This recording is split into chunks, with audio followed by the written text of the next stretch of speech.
Toute l'actualité politique et parlementaire, c'est le journal de 19h de Public Sénat. Bonsoir à tous. Voici les titres de ce jeudi. Meurtre en plein Paris de 3 militantes kurdes. Acte horrible dénoncé par François Hollande qui connaissait l'une des victimes. Les corps ont été retrouvés au petit matin. Une balle dans la tête dans les locaux d'une association. Les négociations se poursuivent au siège du MEDEF sur la réforme du marché du travail. Laurence Parisot s'était montrée plutôt optimiste ce matin sur un accord. La signature de la CFDT semblante en bonne voie. Nous verrons ce qu'il en est ce soir. Taxi à l'arrêt aujourd'hui un peu partout en France. Gigantesque opération escargot pour contester les nouvelles règles que veut imposer la sécurité sociale pour faire des économies sur les transports de patients. Nos invités du 19h, d'abord le sénateur Michel Billoux sur le triple meurtre aujourd'hui donc à Paris parmi des militants kurdes. Vous connaissiez personnellement et très bien l'une des militantes qui a été assassinée cette nuit. Avec nous également l'UMP Catherine Procaccia et Éric Coquerel du Parti de gauche pour un face-à-face sur la réforme du marché du travail. Puisque c'est donc l'heure de vérité dans ces négociations sociales, le patronat et les syndicats ont repris ce matin leurs négociations au siège du MEDEF. Les syndicats les plus hostiles d'ailleurs, la CGT et FO, avaient envoyé des militants pour affirmer que ce n'est pas au MEDEF qu'on fait les lois. Mais c'est François Hollande qui a demandé un accord qu'il espère toujours historique sur le marché du travail. Et ce soir, il répète sa confiance dans les partenaires sociaux. Alors, où en sommes-nous à l'instant où nous parlons? Eh bien, nous allons le voir tout de suite avec Marie Brémaud qui se trouve sur place pour Public Sénat.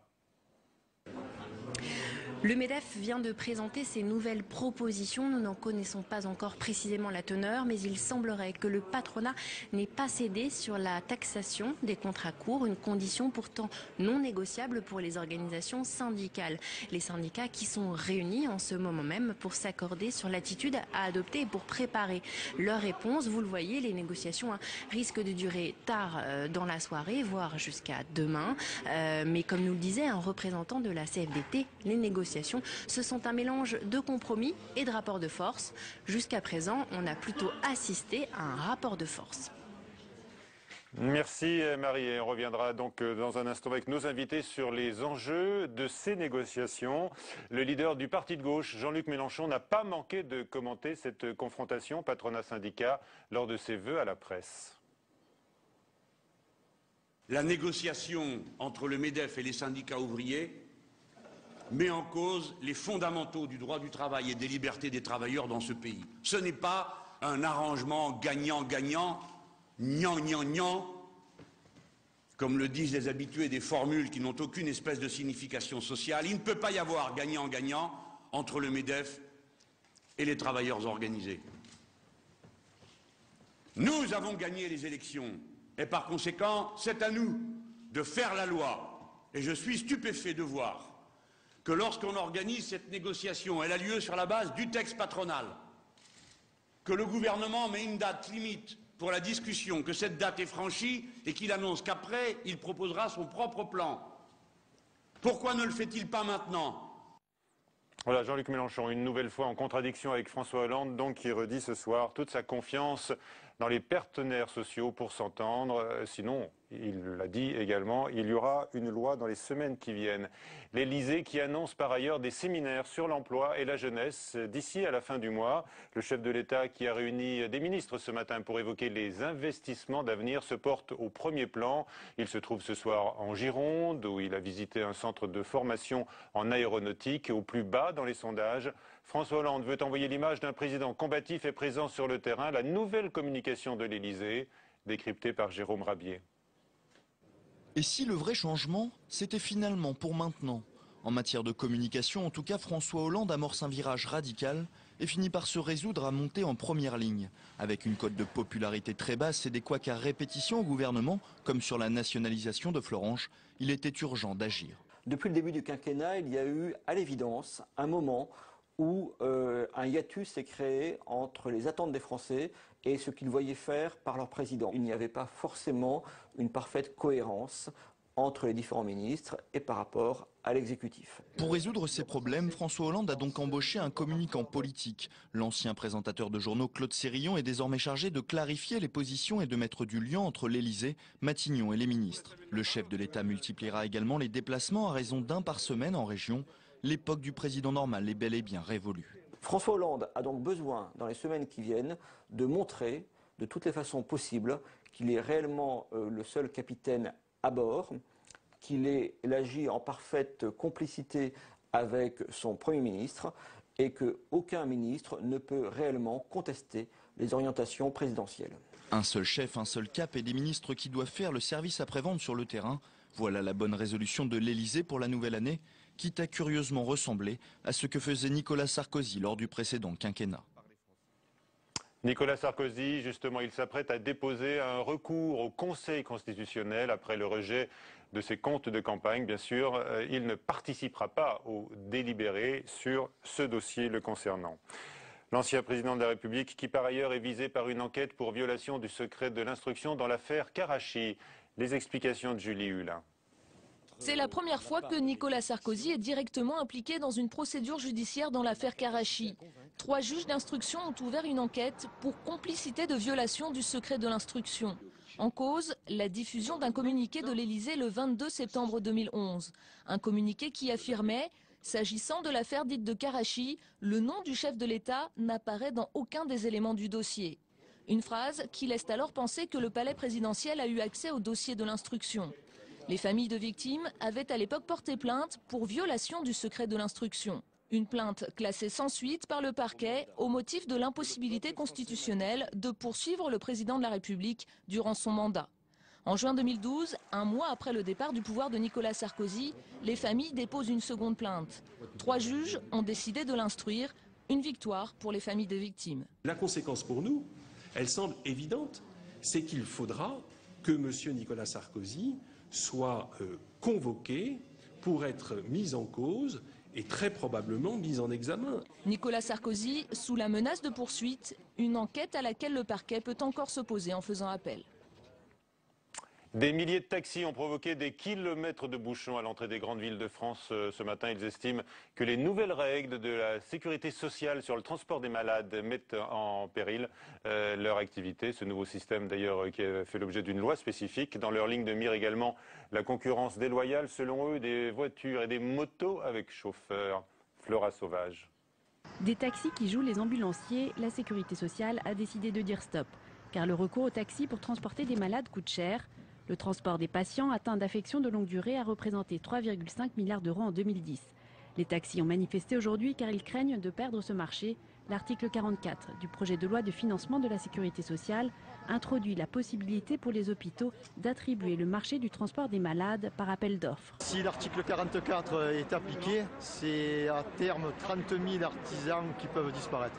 C'est le plus gros plan social qui existe en ce moment en France. Car le transport des patients peut représenter jusqu'à 90% du chiffre d'affaires des taxis qui exercent en zone rurale. Je travaille dans une petite commune, du taxi, j'en fais pas. Moi, c'est du médical. 99% de mon chiffre d'affaires, c'est du médical. Donc aujourd'hui, si on me l'enlève, voilà, c'est la clé sous la porte. J'ai 3 enfants et moi, je vais à la rue. À l'heure actuelle, le transport des malades est réalisé à 1/3 par les ambulances, à 1/3 par les véhicules sanitaires et à 1/3 par les taxis subventionnés et remboursés par la sécurité sociale. Une triple exécution aujourd'hui dans la nuit à Paris. L'enquête devra tenter d'expliquer la mort par balle de 3 militantes kurdes donc dans la capitale. Elles ont été tuées d'une balle dans la tête dans les locaux d'une association de leur communauté située dans le 10e arrondissement de Paris.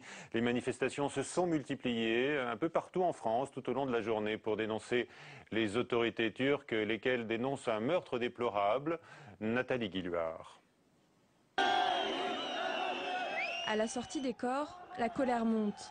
Ces 3 militantes kurdes ont été tuées cette nuit, chacune d'une balle dans la tête. La communauté dénonce un assassinat politique. L'État turc, ce n'est pas la première fois qu'elle fait ça. Elle a commencé par les Arméniens, les Assyro-Chaldéens et maintenant c'est les Kurdes.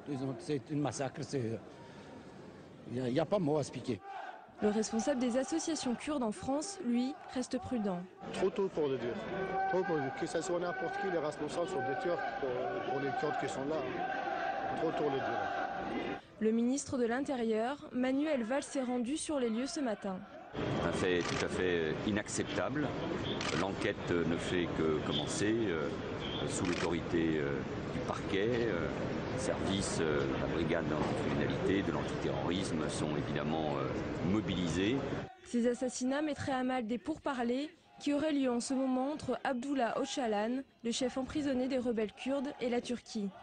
Un accord serait en train d'être confirmé sur le principe d'un arrêt des hostilités qui durent depuis 1984 et qui ont coûté la vie à plus de 45 000 personnes. Invité du 19h donc, le sénateur communiste Michel Billoux. Bonsoir. Bonsoir. Merci d'être avec nous. Vous êtes particulièrement affecté ce soir car ces femmes sont présentées par leur communauté comme des martyrs et vous en connaissiez une particulièrement. Oui, je suis profondément triste ce soir. Je viens de perdre une amie très chère qui était une militante de la cause kurde, quelqu'un qui œuvrait avec passion pour trouver une solution politique, une solution pacifique à cette situation. Je crois que beaucoup d'hommes et de femmes politiques la connaissaient également, tant elle était active. Il s'agissait de Fidan Doğan, que l'on appelait Rojbin, de son patronyme kurde. Et je tiens ici à la saluer, comme je tiens aussi à saluer l'action de ces trois femmes qui, comme beaucoup de femmes au Kurdistan turc, jouent un rôle exceptionnel dans cette lutte politique. Est-ce que vous êtes particulièrement heurté de voir que ces meurtres ont été commis à Paris? Bien sûr, je suis très choqué que ça se passe sur le sol français. Ces trois femmes-là avaient un statut de réfugiés politiques. Les accords entre la France et la Turquie dans le domaine sécuritaire font qu'elles font en principe l'objet d'une surveillance très rapprochée, souvent qui vise d'ailleurs essentiellement les militants kurdes, pas trop les militants turcs. Beaucoup d'arrestations dans les militants parmi les milieux kurdes, souvent des gardes à vue sans suite parce qu'en fait il n'y a pas de preuve d'une activité terroriste. Et je suis donc dans ce contexte-là assez choqué que ça puisse se produire ici en France. Est-ce que la communauté kurde va trop loin, néanmoins, selon vous, en accusant, en quelque sorte, la France d'être complice? On a entendu des slogans très durs visant le chef de l'État. Je ne pense pas que la France soit complice de ce meurtre, bien évidemment. Il y a un problème, je pense, de rééquilibrage de la politique française à l'égard de la question kurde qu'il faudrait effectivement aborder, peut-être malheureusement à cause de ce triple meurtre en France. Nous ne sommes pas dans une situation équilibrée, nous sommes dans des relations très privilégiées avec le Premier ministre turc contre la solution que souhaitent les Kurdes, c'est-à-dire une région autonome, le fait de pouvoir parler dans leur langue maternelle, de pouvoir l'enseigner à l'école, en somme toute des revendications qui sont relativement raisonnables. Ce sera peut-être l'occasion de reconsidérer la position de la France à l'égard de cette situation. Est-ce que la communauté kurde de France, qui est assez nombreuse, 150 000 personnes, 150 000, va trop vite en accusant la Turquie, selon vous? Écoutez, il faut que l'enquête, bien entendu, soit conduite. Moi, j'ai trouvé que peut-être les médias en France allaient un peu trop vite en pensant qu'il pouvait s'agir d'un règlement de compte au sein de la communauté kurde. Comme c'est souvent le cas, à chaque fois qu'il y a un souci, on parle toujours effectivement du PKK, organisation terroriste, qui mènerait effectivement des règlements de compte. Moi, les femmes que je connais mènent une action pacifique, politique. Il n'y a aucun intérêt, je pense, de la partie kurde aujourd'hui à faire cesser les négociations qui démarrent seulement après une longue période de bras de fer. Il y a encore quelques mois, il y avait des centaines de prisonniers politiques kurdes qui étaient en grève de la faim et qui ont permis d'aboutir à un début d'engagement de négociation. Je pense que ce n'est pas de ce côté-là qu'il faut chercher. Non, mais néanmoins, il y a un contexte, reconnaissez-le, puisque justement, Ankara dit qu'on est peut-être près d'un accord pour la fin des hostilités avec le chef charismatique kurde, Abdullah Öcalan, qui est emprisonné à vie, mais qui est entre les mains, bien sûr, des autorités.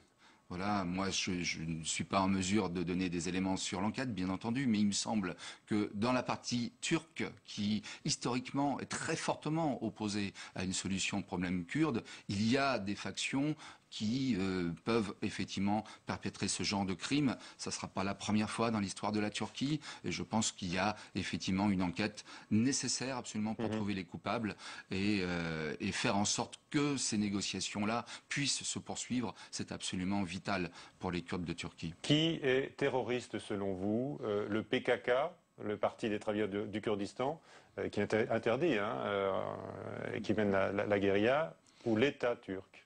Écoutez, la question de la qualification de terroriste, c'est toujours quelque chose qui fait débat dans nos sociétés.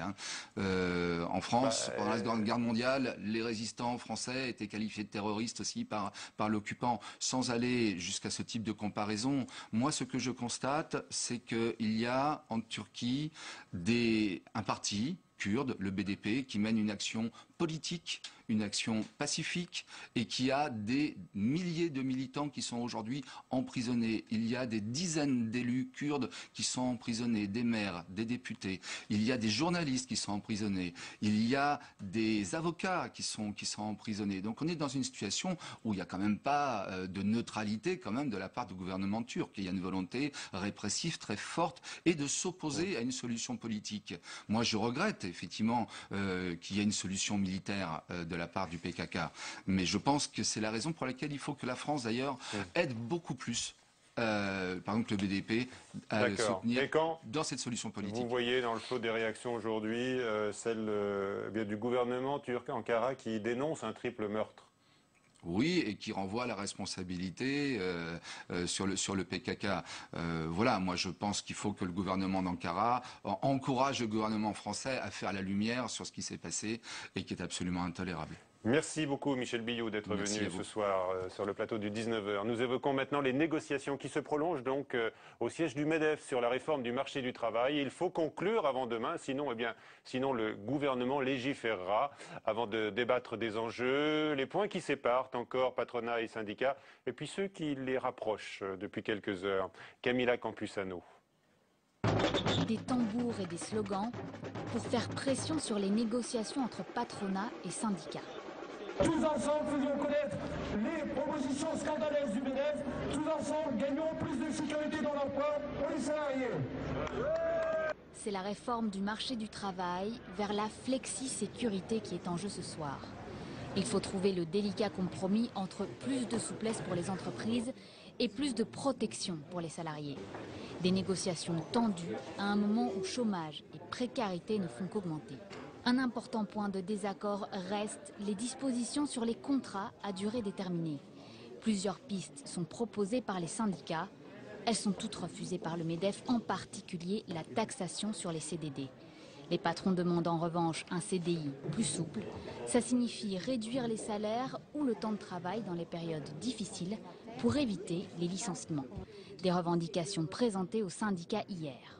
On est sur fondamentalement un texte qui organise la déréglementation du marché du travail. Comment voulez-vous qu'il y ait des avancées avec un texte qui organise plus de flexibilité? On joue sur les contrats de travail pour faire en sorte de fragiliser le CDI.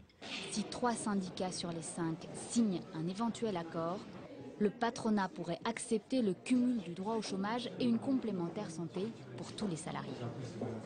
Avec nous donc Catherine Procaccia, bonsoir, sénatrice UMP du Val-de-Marne, et puis Éric Coquerel, secrétaire national du Parti de gauche. Madame Procaccia d'abord, est-ce que vous espérez, comme François Hollande, un succès ce soir des négociations patronat-syndicat? Un succès, oui, ce soir, je ne sais pas. Bien. Peut-être demain. Bon, le chef de l'État a raison d'appeler à un compromis historique? En tout cas, d'appeler à un compromis et d'appeler à un accord, ça fait trop longtemps qu'il négocie. Et moi, j'espère qu'effectivement, chacun cède sur ses revendications et les points forts et qu'on arrive à quelque chose. Éric Coquerel, est-ce que vous êtes sur la même position? Est-ce que vous espérez un accord patronat-syndicat? Écoutez, un accord patronat-syndicat qui se fait sur les bases du MEDEF, je ne le souhaite pas. Vous ne faites pas confiance aux syndicats? Non, si, mais vous ferez remarquer que déjà la CGT et FO ont déjà donné des positions. Bien sûr, si 3 syndicats sur 5 le signaient, même sans la CGT et FO, ça serait légalement un accord valable, mais pour le coup, politiquement, ça serait compliqué. Et je vous rappelle après que les députés les parlementaires ne sont pas forcés de transformer en loi un accord. Ce que j'observe ce soir, vous appelez déjà à la surenchère des parlementaires. Non. Bien, les parlementaires ont tout à fait. Excusez-moi, moi je pense que la loi est au-dessus du contrat et non pas l'inverse. Il va falloir vérifier parce que nous avons entendu pendant la campagne présidentielle François Hollande là-dessus être plus qu'ambigu, notamment d'une tribune, mais pour nous, Nous sommes républicains, la loi domine le contrat et c'est la meilleure protection des salariés. François Hollande a défendu dans une tribune la démocratie sociale. Il a appelé à des accords. C'est pas la démocratie sociale, c'est l'inégalité sur tout le territoire et pour les salariés. Catherine Procaccia, vous êtes là dans le rôle de la défense du chef de l'État, je vous le rappelle. Je suis, en tout cas, par rapport à la démocratie sociale, il y a déjà un certain nombre de textes qui posent les règles de la démocratie sociale et c'est Gérard Larcher qui les avait posées. Et là, les syndicats, et je m'occupais de ce texte, étaient très clairs.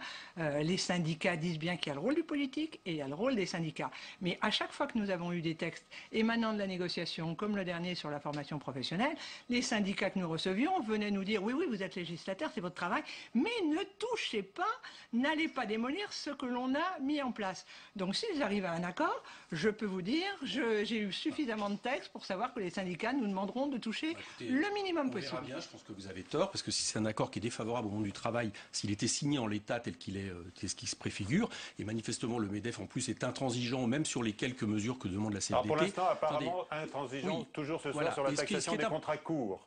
Et ce qui est important à dire ce soir, c'est que j'ai remarqué qu'il y a une réunion de tous les syndicats ensemble. Donc pour l'instant, j'espère qu'il va y avoir une unité syndicale qui va résister par rapport à ça.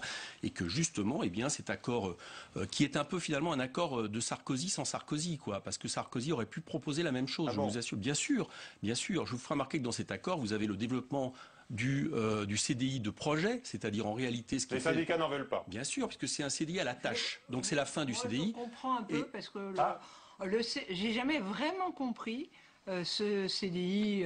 Ce CDI à durée limitée, moi c'est un genre. C'est un genre que je ne connais pas et c'est franchement pas quelque chose. Revenons sur l'essentiel, le grand enjeu. Très bien. Madame, monsieur, d'abord, il faut rappeler que l'idée est de donner plus de souplesse aux entreprises et en contrepartie des garanties supplémentaires aux salariés lorsqu'ils perdent un emploi, par exemple, ou lorsqu'ils risquent de le perdre. Sur la philosophie générale, vous êtes en désaccord ? Monsieur Coquerel. Alors, madame. Sur le principe, je suis tout à fait d'accord. Vous estimez que c'est la solution pour lutter contre l'explosion du chômage? Tout à fait. Favoriser l'embauche? Favoriser l'embauche, accepter une certaine flexibilité, mais pas toute la flexibilité. Il faut protéger les salariés, mais permettre aussi aux entreprises de continuer à fonctionner. Sinon, on tue l'emploi. Éric Coquerel, sur la philosophie, l'objectif ultime. L'objectif qui serait de dire, pour permettre l'emploi en France, il faut permettre de flexibiliser le marché du travail. Il faut d'abord dire une chose, c'est ce qui se passe en France depuis 20 ans. Je vous fais remarquer que les lois ont été assouplies. Vous avez aujourd'hui 88% des contrats qui sont des contrats courts, une augmentation de 88% en 10 ans. Par exemple, 75% des nouveaux contrats qui sont faits sont des contrats précaires. Donc ça c'est malheureusement déjà largement assoupli. Il y a un code du travail qui est épais comme ça. Alors, faut-il s'attaquer au code du travail? Vous remarquerez une chose, c'est que le chômage n'a pas cessé d'augmenter. Donc c'est pas la solution miracle. Et il y a une autre preuve actuellement à l'international, c'est que la Grèce et l'Espagne, la Grèce est plus en récession que l'Espagne. Bon. Or pourtant, en Grèce, le chômage augmente moins. Et vous savez pourquoi il augmente moins? Parce qu'il y a encore à peu près plus de protection par rapport au temps partiel qu'il y a en Espagne. Donc c'est pas vrai. La flexibilité ne crée pas de l'emploi, elle crée de la fragilité salariée. Parce que pour nous, nous sommes pour relancer l'activité. Relancer l'activité, c'est pas la précarité, c'est plus de salaire. Et c'est comme ça que vous ferez en sorte que les marchés de commande. Quels sont les freins à l'embauche pour vous, alors, pour l'un et l'autre? Enfin, le contrat, c'est pas le contrat de travail qui va modifier quoi que ce soit sur le marché de l'emploi. Il faut le redémarrage de l'activité économique. C'est ça qui fera l'emploi. Vous êtes d'accord? Mais c'est pas la modification du contrat de travail qui fera l'embauche. Donc, mais on dit que les entreprises ont peur d'embaucher en raison du poids des contraintes, de la complexité des règles qui s'appliquent. Ça, c'est du baratin du MEDEF. Non, le baratin, c'est que vous avez 37 formes de contrat de travail et que le jour où on arrivera à un contrat, à une ou deux formes de contrat de travail, ça sera peut-être plus simple. Comme j'ai entendu certaines intonations qui me vont dans ce que vous dites, vous savez très bien que Mme Parisot défend une société de précarité. Elle n'arrête pas de le dire. Son rêve, c'est une société où on casse le contrat de travail, on casse la durée de l'heure du travail. Et ça, pour nous, ce n'est pas la solution parce que ça ne crée pas, non seulement ça ne crée pas de travail, mais surtout, comme vous l'avez dit, ça ne permet pas de relancer l'activité. Ce que les entreprises ont besoin actuellement, c'est des carnets de commandes qui augmentent. Alors, il y a eu un séminaire ce matin à l'Élysée sur des grands projets d'investissement. Est-ce que là, Éric Coquerel, vous avez envie de dire au chef de l'État, banco? Ah bah banco, mais avec quel budget? Parce que comme je vous ferai remarquer qu'il y a un budget d'austérité qui vient d'être fait et c'est ce que nous entendons depuis des mois, je vois mal comment, d'un autre côté, l'État va investir. Nous sommes pour des investissements, notamment des investissements écologiques, sociaux, mais là, pour l'instant, je vois mal comment la quadrature du cercle va être bouclée à ce niveau-là. Madame Procaccia? Écoutez, là, sur les mesures financières, le président de la République, ça ne serait pas la première fois qu'il annonce quelque chose et que derrière, ça ne se concrétise pas parce qu'il devra se heurter à la dure réalité. Je veux simplement revenir sur les chiffres que vous avez donnés tout à l'heure. Effectivement, quand on regarde le nombre de contrats, mais dans la réalité, il y a quand même 86% de CDI en France, 9,5% de CDD seulement et 2,4% d'intérimaires. Donc il n'y a pas le même intérimaire peut avoir 10 contrats. Donc il ne faut pas non plus se fonder sur le chiffre, que vous dites, le nombre de le chiffres. stock. C'est-à-dire, heureusement, quand même, comme le CDI a été très longtemps la norme, ça a résisté. Donc on a des CDI. Le seul problème, c'est que les nouveaux contrats qui sont faits au fur et à mesure, et on le voit notamment pour les jeunes, un jeune rentre maintenant de manière naturelle par des stages, des contrats précaires, et on ne vit pas avec.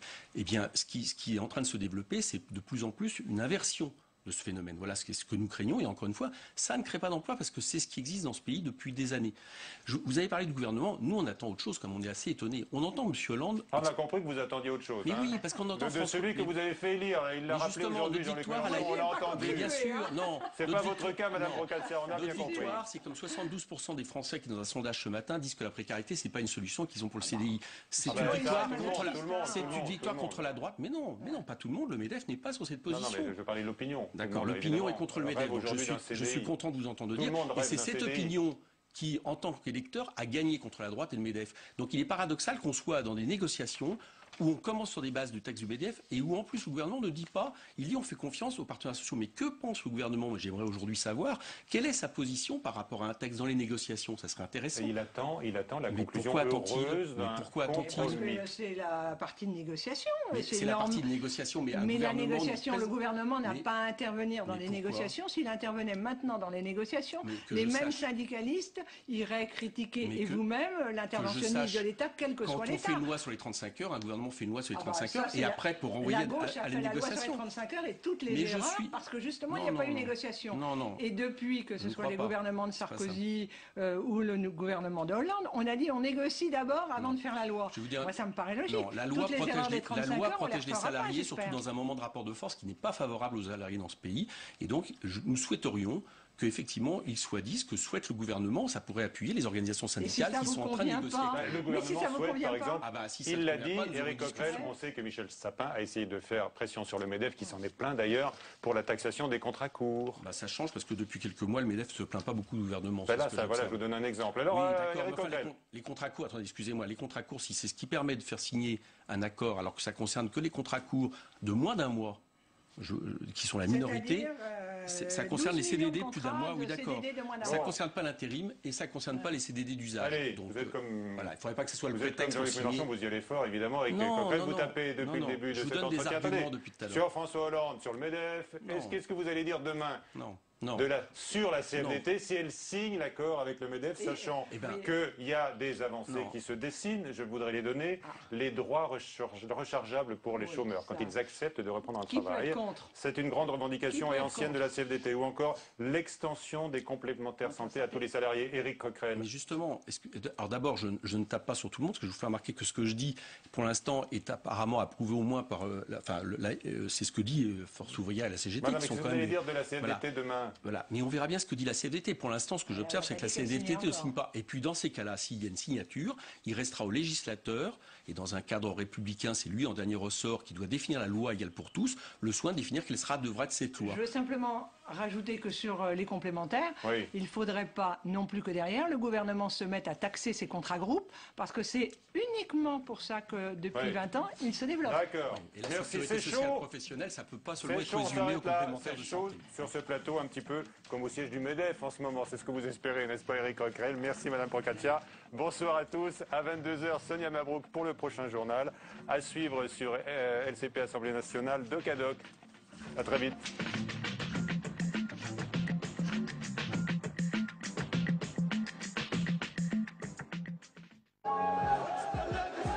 On est libre. On est libre. Comment le parti islamiste Ennahda a-t-il pu remporter la victoire en Tunisie? Le parti Ennahda constitue une menace pour les libertés et pour l'intégration de la Tunisie dans le monde extérieur. De la chute de Ben Ali le 14 janvier aux élections du 23 octobre, le documentaire Tunisie année zéro revient sur les premiers mois de la nouvelle Tunisie, entre espoir et déception. Tunisie année 0, samedi à 22 h sur Public Sénat.